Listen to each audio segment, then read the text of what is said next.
been searching down every dead end road. The only treasure it's brought me ain't nothing but fools.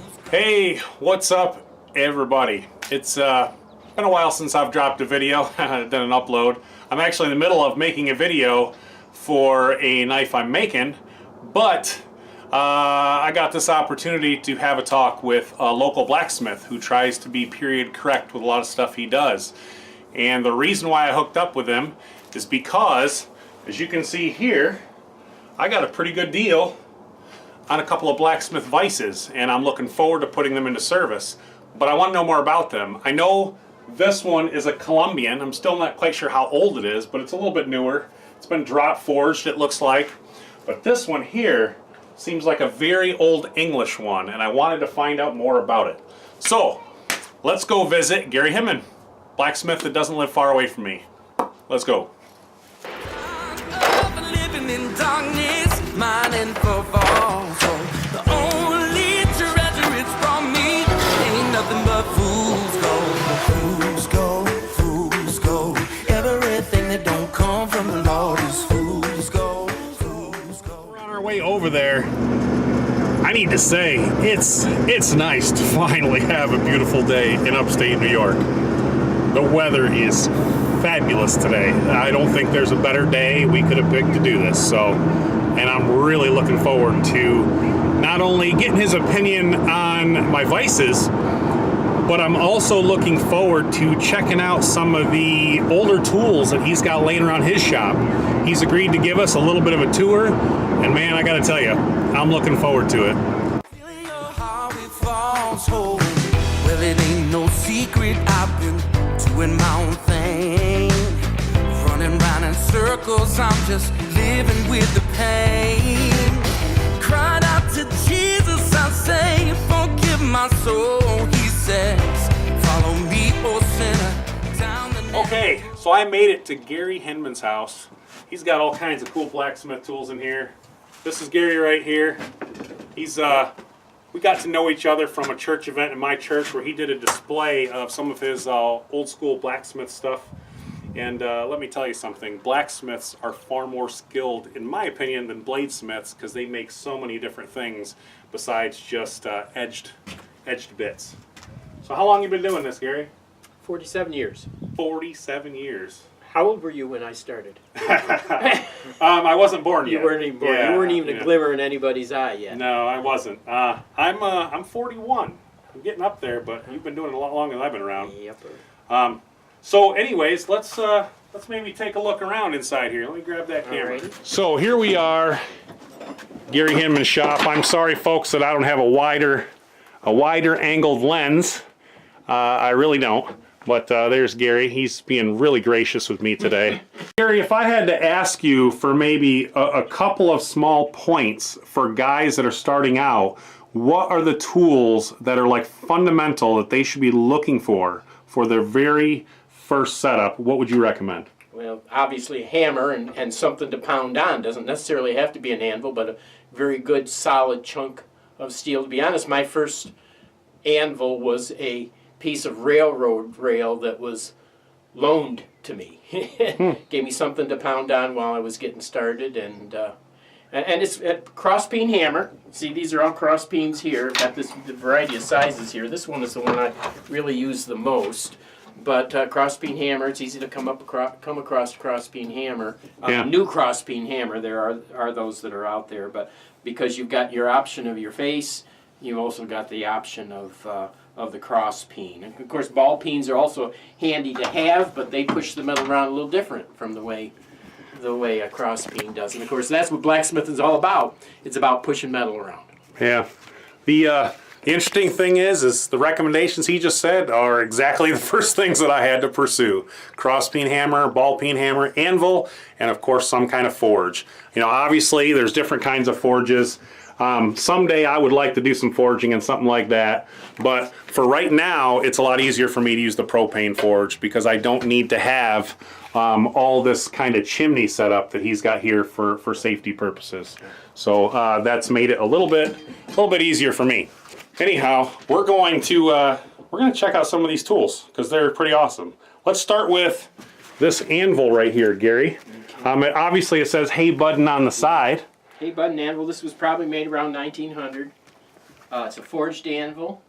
Hey Buddins are probably one of the most sought after anvils because of being forged. They have the nice bounce to them.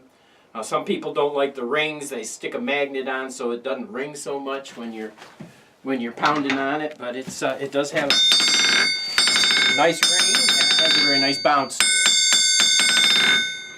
That is definitely a strong ring sweet. to it. It's kind of similar in shape to the Trenton I have at home, but I think Hey Buddin' has a bit more of a name in the industry throughout the time that they were in business. Trenton's actually a much older anvil, but their Really? anvils were cast. Yeah. Really? Well, the one that Excuse me, the Trentons were made in Columbia. They were probably partially cast and partly forged. okay. Usually they'd use a cast base and then they would forge the upper part. Yeah, the one I have has a cast base, I believe, that's been forged welded onto a top, and then there's a hardened steel plate that was forged welded onto the top of that too. So, to add to the hammers I was just mentioning, yeah. all hammers back there. Cutting tools, punches, fullering and swaging tools. Back there you have flattening and hammers and set. Oh, there's even another level right down there. Geesh. Oh, and there's big ones there, like sledgehammers. My sledge. You know, it keeps this. Is that See- coal? What's your primary fuel source, It's Gary? soft coal. Soft coal is the fuel. I use charcoal to get the fire started. And of course, the soft coal goes through the process of coking, and so most of what's in my forge right now is coke is soft coal that's gone through that process and become a pure carbon fire. So have you always worked with like coal and coke and whatnot? It's always been the traditional way, and then I hit my 40th anniversary of doing this and decided that I needed a forge with bellows. I never had a forge with bellows because everything had these cast iron blowers, and none of them ever came into existence till after the Civil War. Before that, it was always bellows, and so I decided to build a forge. Now I have a portable forge with bellows that I take to demonstrate. Maybe one of these days we'll take a good look at the forge with the bellows. But So Gary's explaining to me some more details about the fuel that he's using here. All right, go ahead and point those out and explain them. So this is the soft coal, the bituminous coal. When you start firing up the soft coal, it turns to coke, which is a pure carbon fire. It's like turning wood into charcoal. This is turning soft coal into the fuel that you're ultimately going to want to use. The problem is you're digging coal up out of the ground, you're going to get impurities. Okay. And this is clinker. This hard stuff right here is impurities. They sort of stick together, and maybe sand, some kind of silica, or other materials, and they block the air.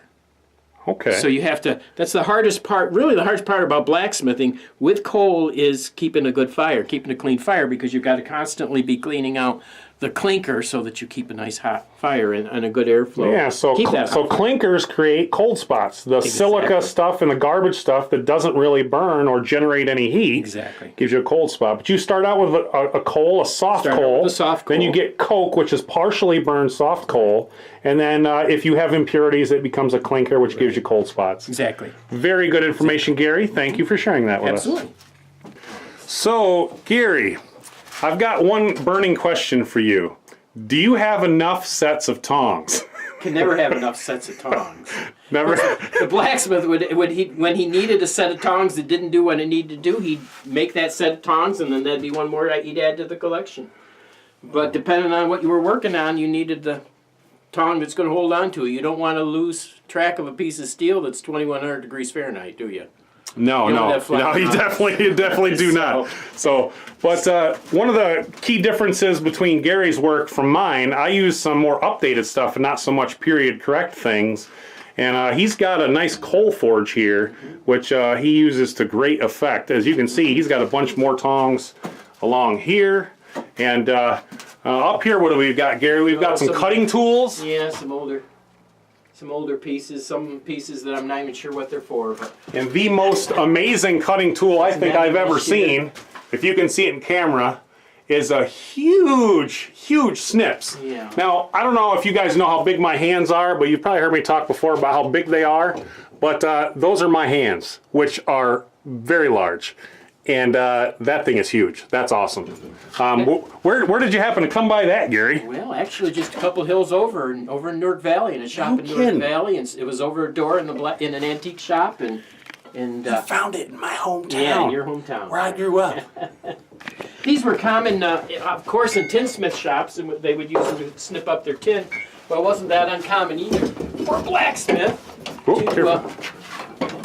to have a shear this heavy in order to cut up steel to make, for instance, make a shovel. And see, you can just drop that right into the hole. And nice. Yeah. That is awesome. Cut up steel for shovel. Right, in fact, shovel to shovel. You can see here I cut out a blank for a forge shovel out of an old snow shovel. That's an impressive set of snips right there. So definitely want you guys to see this huge ladle.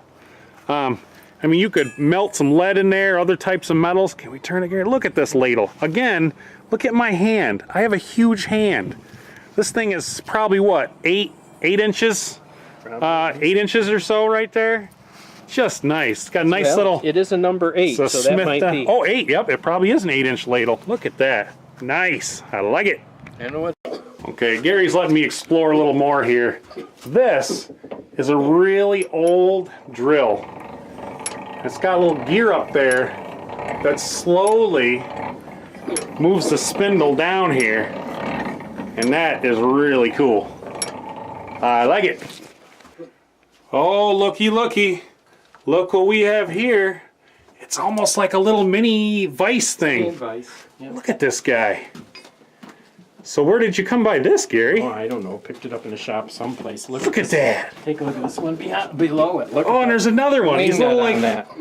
He's like they remind me of the post vices, except for their little mini versions. Yep. Called a hand vise.